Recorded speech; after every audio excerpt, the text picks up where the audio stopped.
दोस्तों आप सबने एनिमल मूवी तो देखी होगी, जिसे देखने के बाद ऑडियंस जो वो दो हिस्सों में बट गई थी। एक का कहना था कि फिल्म के अंदर जो मारधाड़ दिखाई गई है, जो खून खराबा दिखाया गया है, ऐसे ऐसे सीन्स दिखाए गए, वो सब फिल्म की कहानी का हिस्सा है जो कि इंपॉर्टेंट है फिल्म के लिए। और वही दूसरे हिस्से के ऑडियंस का कहना था कि भाई फिल्म के अंदर जो मारधाड़ दिखाई गई, खून खराबा दिखाया गया, तो वहाँ पे एक पुलिस वाले को भी दिखाना चाहिए था। इतना सब कुछ हो गया लेकिन एक भी पुलिस वाला नहीं है, एक भी एफआईआर नहीं है, एक भी कंप्लेंट नहीं है। एक्चुअली ये सवाल जो वो लॉजिकली है, क्योंकि फिल्में जो होती है वो रियल लाइफ का एक आईना होती है, रियल लाइफ से इंस्पायर्ड होती है।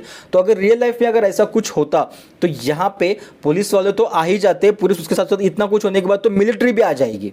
लेकिन यहाँ पे ना पुलिस वाला दिखाया ना हवलदार दिखाया। और अभी फिल्म के मेकर्स ने जो वो फिल्मों को एक इमेजिनेशन की जो एक लेवल होती है उससे आगे की फिल्में दिखाना शुरू कर दी है, आगे की फिल्में बनानी शुरू कर दी है, जो कि एक नॉर्मल आदमी सोच भी नहीं सकता कि भाई ऐसा भी कुछ रियल लाइफ में हो सकता है। या फिर अभी वो फिल्मों के साथ खुद को कनेक्ट जो हम पहले कर पाते थे वो अभी कर ही नहीं पाते। लेकिन एनीवेज, आंखों को देखने के लिए अच्छा लगता है, कानों को सुनने के लिए अच्छा लगता है, और जो एक्शंस दिखाए जाते हैं वो देख के भी काफ़ी अच्छा लगता है। तो फिल्में चलती रहेगी और इनका बॉक्स ऑफिस कलेक्शन जो वो बढ़ता रहेगा, जिस वजह से एनिमल भी जो है वो अच्छी खासी हिट साबित हुई थी। अब आप सोच रहे होंगे कि मैं ये बातें क्यों कर रहा हूँ। दोस्तों मैंने कल एक फिल्म देखी जिसका नाम था पुष्पा 2। वैसे तो पुष्पा फिल्म देखने का जो मेरी जो एक्साइटमेंट थी वो बहुत ही ज़्यादा थी। फिल्म देखने के बाद फिल्म मुझे स्टार्टिंग से लेकर एंड तक काफ़ी अच्छी लगी, मुझे बिल्कुल भी फिल्म ने कहीं बोर नहीं किया। लेकिन मेरा जो दोस्त था उनका ये कहना था कि भाई फिल्म के अंदर कुछ ऐसे सीन्स दिखाए गए जो कि रियल लाइफ से इंस्पायर्ड नहीं है, जो कि रियल लाइफ में कभी ऐसा पॉसिबल नहीं हो सकता। जिस तरीके से पुष्पा यानी कि अल्लू अर्जुन को दिखाया गया फिल्म के अंदर, वैसा रियल आदमी होना मुसीबत मतलब पॉसिबल ही नहीं है। उसके साथ जो सिचुएशन हो गई है वैसी सिचुएशन रियल लाइफ में होना पॉसिबल ही नहीं है। इसलिए इस फिल्म को देखने के जो नजरिया है, कुछ लोगों को फिल्म अच्छी लगी तो कुछ लोगों ने इस फिल्म के अंदर जो वो थोड़े से नेगेटिव पॉइंट्स को ढूंढ ही लिया। अब मेरा हमेशा एक कंसर्न होता है कि जब भी फिल्म देखने के लिए जाओ तो उसे बस एक एंटरटेनमेंट के पर्पस से देखो, भले ही उसके अंदर रियल लाइफ से जोड़ने की ज़रूरत नहीं है, लेकिन एक एंटरटेनमेंट के पर्पस से सिर्फ हमें एक फिल्म देखनी चाहिए। लेकिन कुछ लोग जो होते हैं जो फिल्म के अंदर जो वो रियल लाइफ को ढूंढने की कोशिश करते हैं, या फिर ये चीज़ें रियल लाइफ में हो सकती है क्या, ये भी सब चीज़ें सोचने लग जाते हैं। और इसी का शिकार बनी है पुष्पा 2 फिल्म। और जो कुछ फिल्म के अंदर दिखाया गया वो बियॉन्ड इमेजिनेशन था। ऐसा एक्शन तो पॉसिबल ही नहीं है जो कि फिल्म के क्लाइमैक्स में दिखाया गया। अब क्या थी वो सारी बातें जो हम वीडियो में आगे जानेंगे, लेकिन उससे पहले बात करते हैं पुष्पा मूवी के बॉक्स ऑफिस कलेक्शन के मामले में, जो कि डे 1 और डे 2 का क्या क्या कलेक्शन निकल कर आया, और जिस तरीके से पुष्पा 2 ने बॉक्स ऑफिस कलेक्शन के मामले में सारी फिल्मों को झुका दिया। तो सबसे पहले बात करते हैं पुष्पा के डे 1 कलेक्शन के मामले में, जो कि वर्ल्ड वाइड था। तो यहाँ पे पुष्पा 2 ने डे 1 में वर्ल्ड वाइड 294 करोड़ रुपीस की कमाई की है। जी हाँ दोस्तों, 294 करोड़ की कमाई वर्ल्ड वाइड से हुई है। और अगर सिर्फ इंडिया की बात करें तो इंडिया में इस फिल्म ने 174 करोड़ का बॉक्स ऑफिस कलेक्शन किया, सारे लैंग्वेजेस में मिलाकर। और वहीं अगर लैंग्वेज की अगर सेपरेशन की जाए तो तेलुगु में इस फिल्म ने 95 करोड़ का बॉक्स ऑफिस कलेक्शन किया एक दिन में।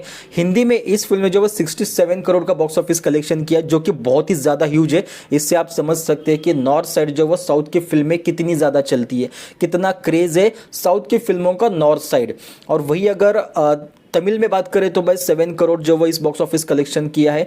कन्नड़ा में बात करें तो इसने सिर्फ 1 करोड़ का बॉक्स ऑफिस कलेक्शन किया है। और मलयालम में बात करें तो इसने सिर्फ 5 करोड़ का बॉक्स ऑफिस कलेक्शन किया है। लेकिन जिस तरीके से हिंदी में फिल्म ने जो कलेक्शन किया है वो सिर्फ तेलुगु या फिर तमिल फिल्म की या फिर कन्नड़ा फिल्म के लिए नहीं है, या फिर मलयालम फिल्म के लिए नहीं है, बल्कि ये हिंदी यानी कि नॉर्थ साइड साउथ की कोई भी फिल्म रिलीज होने दो, भले चाहे वो तेलुगु, तमिल, कन्नड़ा या फिर मलयालम, अगर उसका कंटेंट अच्छा है, अगर फिल्म अच्छी है, तो भाई पब्लिक उस फिल्म को जो सर पे उठा लेती है। 67 करोड़ का डे 1 का कलेक्शन बॉलीवुड की कोई भी बड़ी से बड़ी फिल्म नहीं देती है, और वो भी हिंदी डब वाली, ऐसा नहीं कि ओरिजिनल लैंग्वेज, हिंदी डब वाली ये फिल्म है जिसे 67 करोड़ का बॉक्स ऑफिस कलेक्शन मिला है डे 1 का।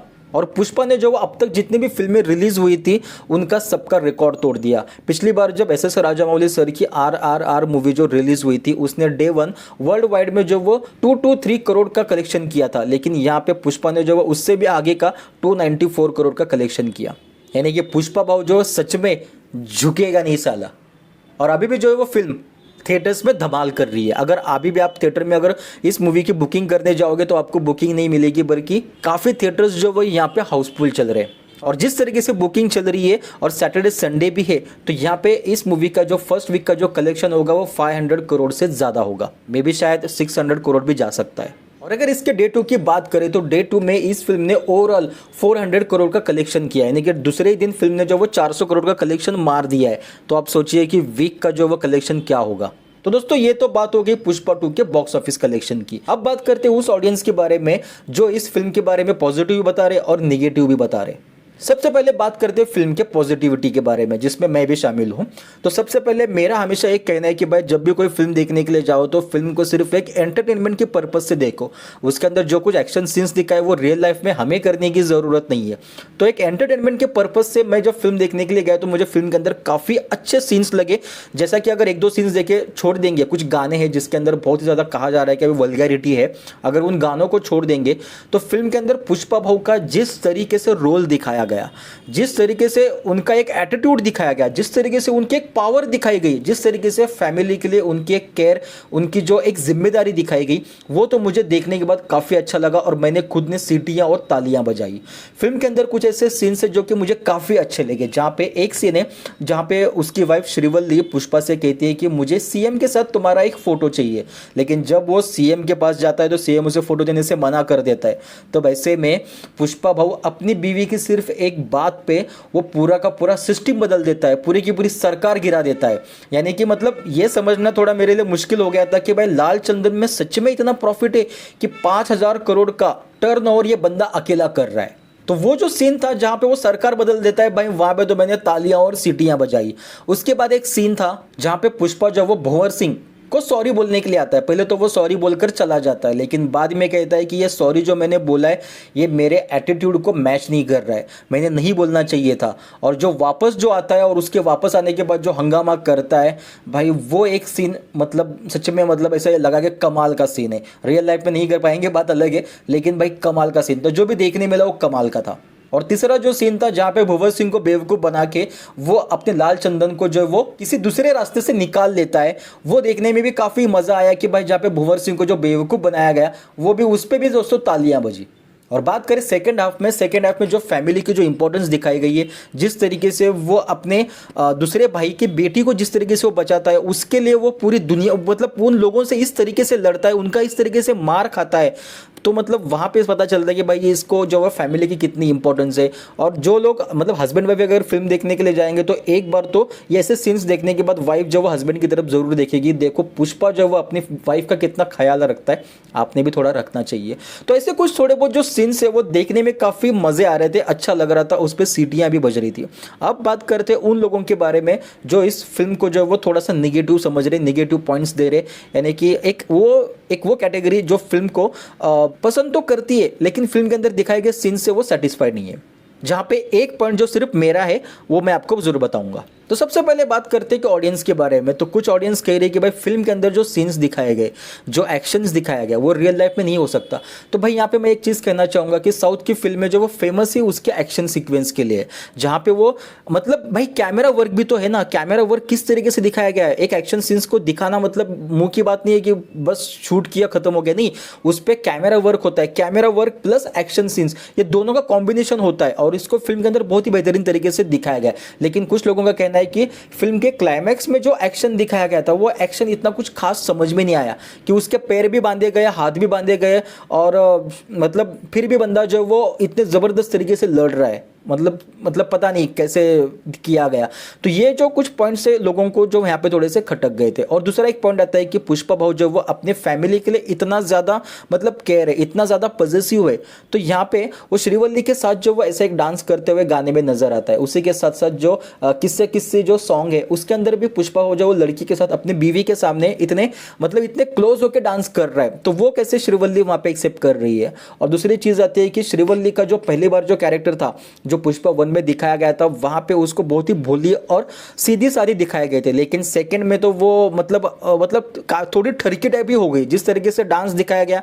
और उसके बाद जिस तरीके से वो पुष्पा से कहते हैं कि तुम मुझे किधर भी टच करोगे तो मेरे अंदर फीलिंग्स जाग जाएगी, तो चलो बेडरूम में चलते। मतलब छोड़ो, वो तो हस्बैंड वाइफ दोनों एक दूसरे से बात कर रहे, लेकिन फिर भी वहां पे वो सीन की वजह से जो वो कुछ पब्लिक को जो वो तकलीफ हो रही थी, क्योंकि पहले पार्ट में श्रीवल्ली कितनी भोली थी, तो सेकंड पार्ट में जो वो उसका एक नेक्स्ट वर्जन दिखाया गया। तो ये एक पॉइंट उनके लिए था। अब यहाँ पे सबसे बड़ा पॉइंट आता है जो कि मुझे भी यहाँ पे नेगेटिव लगा, वो था फहाद फाजिल का कैरेक्टर। पुष्पा 1 में फहद फाजिल के कैरेक्टर को पूरी तरह से साइको दिखाया गया था, लेकिन मुझे लगा कि भाई सेकंड पार्ट में शायद ये साइको और भी ज़्यादा साइको हो जाएगा क्योंकि उसकी बेइज्जती हो गई थी। लेकिन सेकंड पार्ट में फहद फाजिल को जो वो एक कॉमेडी की तरह रखा गया, यानी कि पुष्पा को ऊपर दिखाने के चक्कर में फहद फाजिल के कैरेक्टर को जो वो डाउन करते चले गए। यानी कि फहद फाजिल जब भी पुष्पा से लड़ता है तब वो हार ही जाता है, और उसको कुछ इस तरीके से दिखाया जाता है कि पुष्पा ने किस तरीके से फहद फाजिल को या फिर उस कैरेक्टर उस पुलिस वाले को बेवकूफ़ बनाया। तो जब भी उनके कैरेक्टर को दिखाया जाता है तो वहाँ पे एक कॉमेडी नज़र आती है। तो ये सीन जो था वो मुझे पर्सनली बिल्कुल भी पसंद नहीं आया, क्योंकि जिस तरीके से फहद फाजिल जो एक कैरेक्टर है, जो एक्टर है, जो यानी कि जो कैरेक्टर है उनका पुलिस वाले का, वो एक साइको कैरेक्टर है, उसको इस फिल्म के अंदर और एक नेक्स्ट लेवल पे दिखाना चाहिए था, और भी उसको साइको दिखाना चाहिए था। किस तरीके से वो पुष्पा के पीछे पड़ा है ये पूरी तरह से एक साइको तरह से दिखाना चाहिए था, और लेकिन यहाँ पे दिखाया नहीं गया। पूरी फिल्म का जो फोकस था सिर्फ और सिर्फ पुष्पा पे डाला गया। और एक दूसरी बात थी दोस्तों, पुष्पा फिल्म के स्टार्टिंग में जहाँ पे पुष्पा जो वो जापान के यहाँ पे चला जाता है और वहाँ पे उन लोगों को मारता है, उसके बाद जो वो सीन डायरेक्टली कट होता है और सीधा इंडिया में उसके घर में वो सीन शुरू हो जाता है। तो स्टार्टिंग के जो सीन का क्या मतलब था वो पता नहीं, शायद मेरे ख्याल से उसका पुष्पा 3 से कुछ कनेक्शन होगा, लेकिन उस सीन का जो वो मुझे फिल्म के अंदर बाकी कहीं पे भी उसका इंपॉर्टेंस नज़र नहीं आई। तो वो क्यों था पता नहीं। तो ये कुछ ऐसे सीन्स है जो देखने के लिए तो अच्छे लग रहे थे, लेकिन जो लोग फिल्म के बारे में ज़्यादा सोचते हैं उन्हें ये सीन जो वो थोड़े से खटक रहे थे, और इसी वजह से इस फिल्म का जो वो एक अलग से एक ऑडियंस का हिस्सा बन चुका है, जो इस फिल्म के इस पॉइंट के ऊपर जो वो उंगली उठाता है। तो भाई दोस्तों, मुझे तो ये फिल्म काफ़ी अच्छी लगी एज अ एंटरटेनमेंट के हिसाब से। आपको कैसी लगी आप हमें कमेंट करके ज़रूर बताना, और इस वीडियो के ऊपर आपका क्या ओपिनियन है ये भी आप मुझे कमेंट करके ज़रूर बताना। वीडियो अच्छा लगा तो लाइक करना, क्योंकि आपका एक लाइक हमें मोटिवेट करता है। तो चलिए दोस्तों, मिलते हैं एक नए वीडियो के साथ, तब तक के लिए धन्यवाद। जय हिंद, जय भारत।